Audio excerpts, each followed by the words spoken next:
I'm here to teach you guys some awesome inorganic chemistry. And so will I. You will learn more about polyatomic orbital, but do you guys think you'll be able to keep up? We are very much looking forward to teach you, fellow classmates. Before we start, we want to point out that we base our procedure from the inorganic chemistry book. It is another way to do MO diagrams besides what was taught in class. There's so many interesting things about polyatomic orbitals, and we will do everything in our power to teach you. Now listen careful to what we're about to present, and together we can get an A on this class. With that being said, we'll begin now. Are you ready? Sit back and enjoy our presentation. We'll have a countdown, okay? Honestly, I am so excited for you guys to learn inorganic chemistry. Let's go.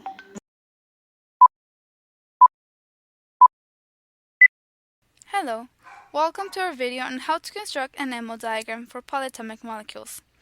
To start, we'll learn how to do an easy MO diagram for a linear polyatomic molecule, which will be CO2. We first need to find the symmetry of the molecule, which in this case is d infinity h. But since the molecule is linear, for practicality, we can substitute d infinity h with d2h. Once we know the symmetry, we can find out which character table we need to use.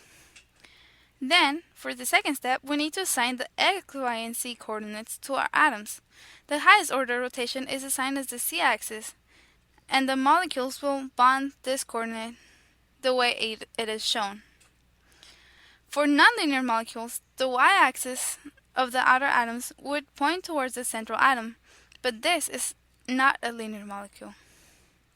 The third step is to find the reducible representations for the balanced s orbitals on the outer atoms.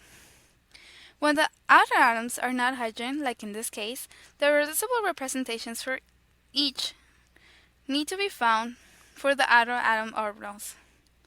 In this case, we have a p orbital of px, py, and pc, which will be used to find the symmetries of the group's orbital formed. D2H has two folds of symmetry, so the reducible representations for py, px, and pc can be made separately. For oxygen, the E operation leaves oxygen unmoved, so we get a 2. For C2C, it is the same case, and we also get a 2. C2Y and C2X rotations move the two oxygen atoms, so there are 0 unmoved. Inversion also moves all the oxygens, therefore it obtains a 0 as well. Sigma XY bisects the molecule in half, so the oxygen gets reflected, leaving 0 unmoved. Sigma XC and Sigma YC contain the oxygens in their reflections, so the oxygens do not get moved, therefore they get a 2. If you want, you can stop the video and work on the PC and PX and PY representations for practice, and then continue to check the answers. Okay, we will continue now. These are our representations. If you notice, we get a -2 for C2C. This means that the C2C rotation gets their orbitals flipped. We also obtain a -2 for sigmas, and when the sigmas obtain -2, that means that they are their inverse reflection. The fourth step is to reduce each representation from step 3 to irreducible representations. This will give the symmetry of the group orbitals. For this, we need to find the reducible representations that added together will give the irreducible representations. For S, it is Ag and B1U. For PC, it is Ag and B1U also. For Px, it is B2G and B3U. For Py, it is B3U and B2U. The fifth step is to identify the atomic orbitals for the central atom that match the symmetries found in the previous step. The central atom has an s orbital that is always Ag, since it is the most symmetrical symmetry label. The PC orbitals will have a B1U symmetry. The Px orbitals will have a B2U symmetry. The Py orbital will have a B3U symmetry. For the sixth step, we can finally start constructing the diagram.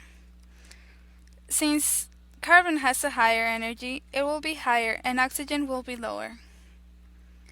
We'll put the carbon on our left and the oxygens together on our right. Then we will combine the atom orbitals on the central atom and those of the group orbitals with matching symmetry and the similar energy to form molecular orbitals. The total number of molecular orbitals must be equal to the number of atomic orbitals used for all atoms. The 2s group orbitals will form a bond as they have Ag and B1U symmetry. Since Pc also has Ag and B1U symmetry, these types of bonding will form. Px has B2G and B3U symmetry. B3U interacts with the Px orbital of carbon, but B2G is non-bonding. Py has a B2U and B3G symmetry. B2U interacts with the same group orbital, but B3G remains unbonded. So now that we have all our bondings, we can put them all together, and this is how we get our MO diagram. Now that we know how to do the molecular orbital for CO2, it's time for us to do another problem for practice, but this one we're going to be using the H2O molecule. This is so that we know that nonlinear, such as this molecule shown in the right hand of the screen, can be determined by the similar process as used with the CO2. So for the first step, we are going to determine its point group. So we are very familiar with point group at this point because we've also seen it in class. So we all know that water is a bent molecule with a C2 axis through the oxygen right here and two mirror plane that intersects along the axis. So without me saying it, we should know that this molecule is a C2V molecule. So I know that the second step is for us to look at the character table specifically for the C2V, but for the purpose of keeping this slide together, we will be moving on to assigning axis to our molecule. So the C2 is chosen as the C axis. Why is that? So since O has the highest order rotation, it is assigned the Z axis right here, and the XZ plane as a plane of the molecule. We can see right here. It's also important to note that because hydrogen 1s orbital have no directionality, it is not necessary for us to assign axis to this hydrogen atom. And for the next step, we will be looking at this character table. So hydrogen atoms determine the symmetry of the molecule and their 1s orbital from the basis of a reducible representation. So this one holds to be true. This is very true because it's what we're going to be using to determine what we have as the final irreducible representation. So if you guys want to practice, you can pause this video so you guys can do the character table. Okay, so the E operation leaves both hydrogen orbitals unchanged for a character of 2. The C2 rotation interchanges the orbitals, so each contributes to 0 for a character of 0. Reflection in plane of the molecule leaves both hydrogen unchanged for a character of 2. And reflection perpendicular to the plane switches the two orbitals for a character of 0. So this is going to be summarized in this table. So the representation can be reduced to the irreducible representation A1 plus B1 representing the symmetries of the orbitals, as can be seen here. So in step 5, these group orbitals will be matched with oxygen orbitals of matching symmetries. And what do I mean by that? So this is the hydrogen orbitals, what we also call the group orbitals, and this is the oxygen orbital, which we also call the atom orbital. And okay, for this one, as we said, the irreducible representation for the hydrogen orbitals is the B1 and the A1. But how did we get these? So the S orbital is unchanged by all operations, so it has the A1 symmetry. An s orbital is totally symmetric, as we can see right here. The px orbital has a B2 symmetry of the x-axis. Has a B1 symmetry of the x-axis, while the PY has a B2 symmetry of the y-axis, and the PZ has an A1. Okay, the PZ has an A1 has a oh my god, the PZ has an A1 right here because this one has the z-axis. So what do we have to do next? The A1 orbital, the hydrogen orbital, it's going to combine with the s and pz orbitals of the oxygen to form three molecular orbitals. This is going to be here. So it's going to be the energy level. This is going to be the energy level 1, 3, and 5. The energy molecular orbital 1 is only slightly lower in energy relative to the oxygen 2s orbital. 1, energy level 1, can be regarded as relatively non-bonding, and as expected on those bases of the relatively close energy match between the 2p subshell and the 3 hydrogen group orbitals, 3, energy 3, has a significant contribution from oxygen pz. 3 is a bonding orbital. And then we also mentioned energy 5. 5 is antibonding and has significantly more contribution from the oxygen pz relative to oxygen 2s. So we're going to go back to the last slide here.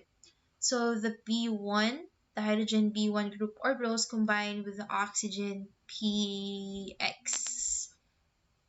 We can see why, right? So like these and these would combine.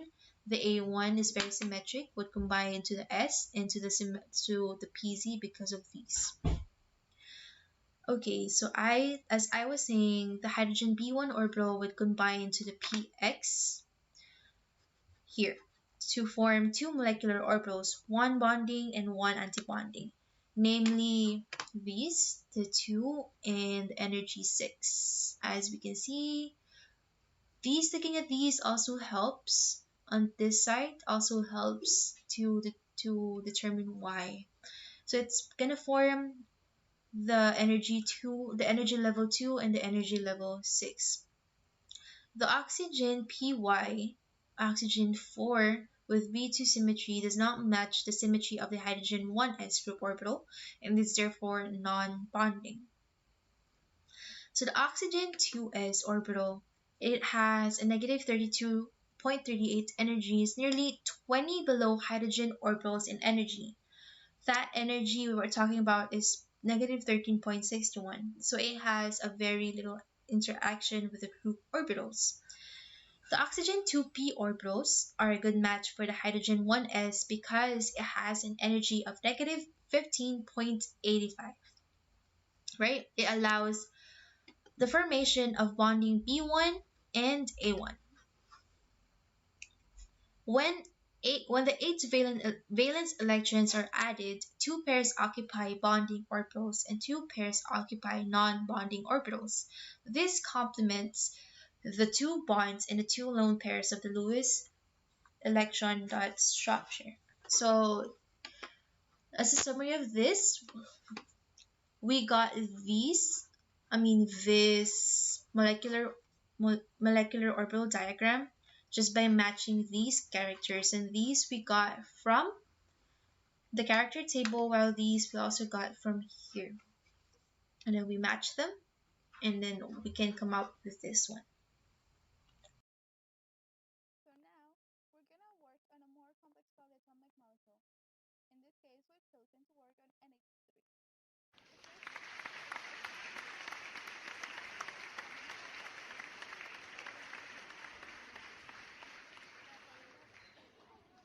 The first step now let's go with character table, which in this case would be this one. So for the next step, we need to assign the x, y, and z coordinates to the atom. Here, the molecule can be seen from the z-axis And to appreciate the other coordinates more, this is the y and this is the x. Also, with the help of the character table, then we find the reducible representation for the three hydrogen atoms 1s orbitals. And since we have three hydrogen 1s orbitals, one H atoms will have A1 symmetry and the other two will have E symmetry. As already mentioned, that NH3 is a more complex molecule, and this is because it has more than two molecules attached to its central molecule. This is different from CO2 and H2O for that reason. Therefore, to obtain the group orbitals, we will need to address the projection operator method. The projection operator method is described in our book as a systematic approach for deduction of group orbitals. In other words, it helps find out how atomic orbitals combine. First, we need to determine the impact of each point group symmetry operation on the one atomic orbital within a set of identical atomic orbitals. For example, if we focus on our HA atom, we can see that the E operation leaves it unchanged. The C3 operation moves the HA to HB place. The C3 squared transforms the HA into HC. The sigma VA leaves HA unmoved. Sigma VB transforms HA into HC, and the sigma VC transforms HA into HB. So the linear combination of the hydrogen 1s atomic orbitals that match the symmetries of A1, A2, and E irreducible representations are obtained. To do this, we need to multiply each outcome by the by the characters and add the results. For example, we multiply H1 times 1 from the character table and that gives us HA. We can also multiply HB times 1 from the character table and get HB. And this is going to be the same thing if we multiply HC from 1 from the character table and that would give us HC. So you will do that. You will do that with all the character tables. And if you want, you can pause the video and attempt getting all the linear combination. If not, this is what we are supposed to get.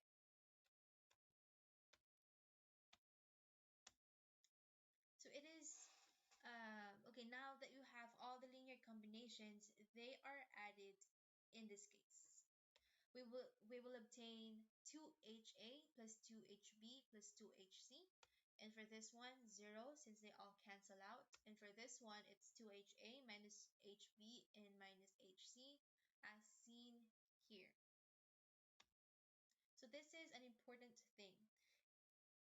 And that the same general SALC can be obtained regardless of the initial atomic orbital examined. So HB or HC could have been the base atom instead of HA.